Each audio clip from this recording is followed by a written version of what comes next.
terkejut melihat Begu di gazebo. Hai hai hai.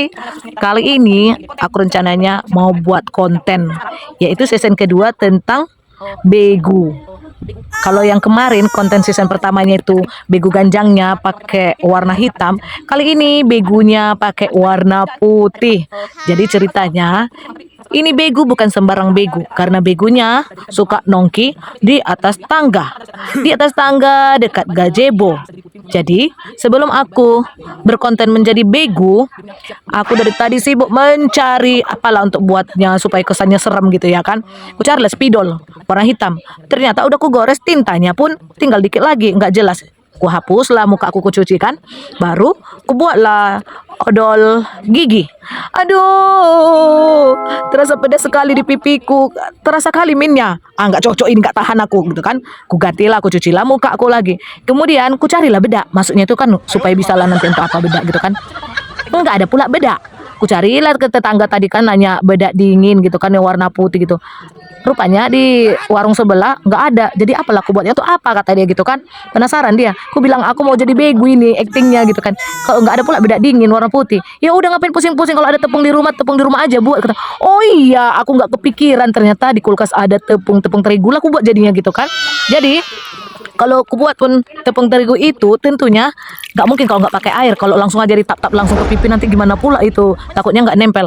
Jadi aku buatlah di piring kecil beberapa tepung terigu itu secukupnya lah gitu ya. Baru aku tambah dengan sedikit air sampai supaya dia kental gitu kan. Kemudian ku oleskanlah di pipiku. Mudah-mudahan tidak gatal nanti ini ya. Sesudah tepung yang pakai air itu ku poleskan di pipi, kemudian ku keringkan supaya nempel lah ya, supaya nggak jatuh-jatuh gitu, biar kering gitu kan. Ku kipas-kipas lah pakai mana kipasku. Oh, nggak ada nampak kipas. Jadi ku gunakanlah buku.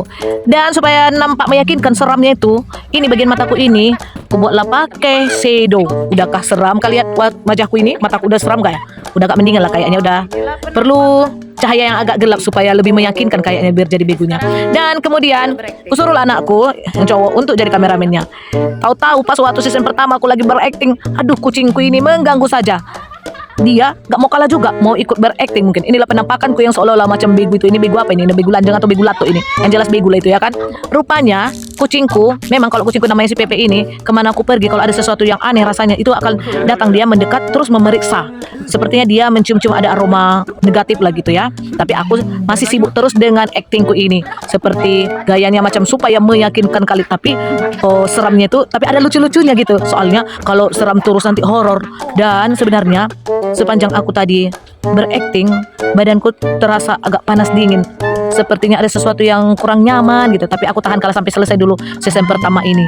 Kemudian terdengar suara azan Isya dan aku pun melaksanakan sholat Isya lah dulu ya. Selesai sholat Isya ngaji dulu sebentar. Soalnya auranya udah aura yang negatif ini rasanya. Biasanya kalau udah tengkukku agak merinding, suhu badanku agak naik turun lah gitu kan. Kemudian kepala agak terasa panas, sepertinya ada sesuatu makhluk aneh sepertinya yang ikut nimbrung di acara aku tadi lagi buat konten. Jadi sekalian lah untuk menstabilkan emosiku, untuk supaya tenang dan supaya tidak ketakutan lagi atau gimana, supaya nyaman gitu perasaan itu kan. Aku ngajilah dulu, pinomatlah baca surat Yasin aku dulu kan, supaya stabil perasaan emosiku ini untuk memulai acting yang berikutnya. Karena di dalam actingku tadi sepertinya sudah ada yang mau nimbrung gitu. Tanda-tandanya ini seperti yang pernah aku alami, karena aku juga pernah mengalami ya, namanya kan ya kemasukan yang gaib gitu kan. Tapi aku lagi nggak bahas soal itu. Kita macam mana caranya supaya bisa acting ini lebih meyakinkan. Dan kemudian masuklah ke scene keduanya.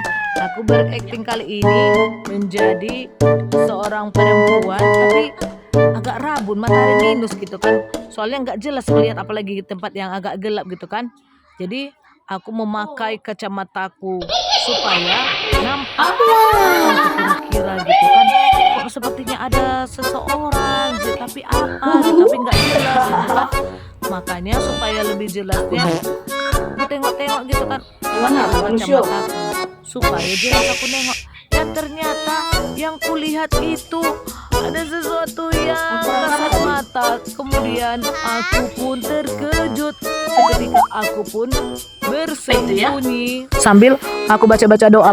Biasanya aku kalau ketakutan kayak gitu Biasanya senjataku menggunakan surat ayat kursi. Itu kubacakan dalam hatiku sampai aku tenang. Dan alhamdulillah itu senjataku. Biasanya kalau udah aku membaca itu, maka seketika apapun yang kulihat di pandangan mataku, yang kasat-kasat mata itu menghilang. Jadi termasuk pengalaman juga lah ini kawan-kawannya. Kita harus rajin mengamalkan ayat-ayat suci itu. Jadi konten yang kuangkat ini sebenarnya adalah salah satu dari pengalaman hidupku. Dan alhamdulillah, mudah-mudahan walaupun sesekali aku bisa melihat sesuatu yang tidak nampak itu, yang kasat mata itu, mungkin karena sudah terbiasa.